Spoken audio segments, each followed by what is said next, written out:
There's no reason to start kissing like on the first date or French kissing within the first week. Because if you do one thing, you're going to want to do everything else. And by the grace of God, I'm still a virgin. But you can't base your whole relationship on physical feelings or emotional feelings.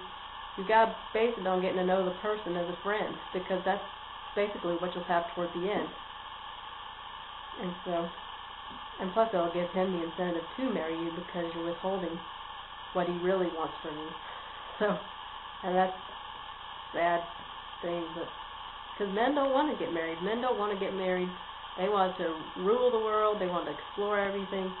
The only way they're going to marry you is if you hold out your sex until they marry you. Because if you give it to him, then he has no reason to marry you anymore. But yeah. Also make sure you're from the same family background. Like I would want somebody who is also from a parent who's never been divorced. And let's see.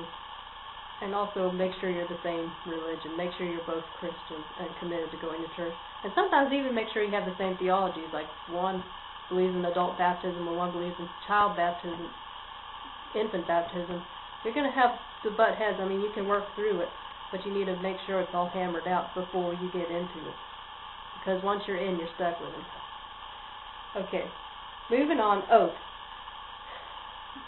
Let's see, I'm reading the passage this time. It says, "Again, you have heard that it was said to the people long ago, 'Do not break your oath, but keep the oath you have made to the Lord.' But I tell you, do not swear at all, either by heaven, for it is God's throne, or by the earth, for it is his footstool, or by Jerusalem, for it is the city of the great king. And do not swear by your head, for you cannot make even one hair white or black. Simply let your yes be yes, and your no be no. Anything beyond this is of the devil, of the evil one." So people were making oaths because I guess they thought, if they didn't swear by God or somebody, that they didn't have to do what they said. But Jesus is basically saying, look, just do what you said you were going to do. You don't have to make an oath because you're cheapening the name of God, which is supposed to be more holy than anything else. And why do people feel the need to swear or promise? Because people can't be trusted. And sometimes oaths are appropriate. Like if you're getting married, you can make an oath before the Lord. If you're committing your life to the Lord, you can make an oath to him. But not for everything. It's like, I swear to God that I'm going to bring this book over today. I swear I'm going to pay you back. In Jesus' name, I'm paying you back. It's like, don't just keep throwing around Jesus' name like it's just $1 or something. Jesus' name is more holy than anything on earth, and you're cheapening it like it's a toilet paper or something. No. God's name is meant to be respected beyond anything else. And if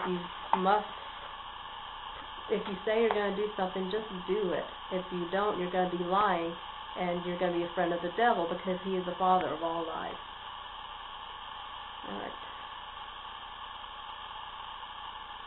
And then I'm going to go on to the next part of this lesson, which I think, I don't know why I didn't just make this into one big lesson. I'm going to.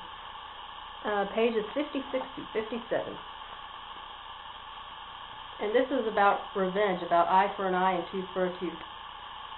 I'm going to read this passage, 38 through 42.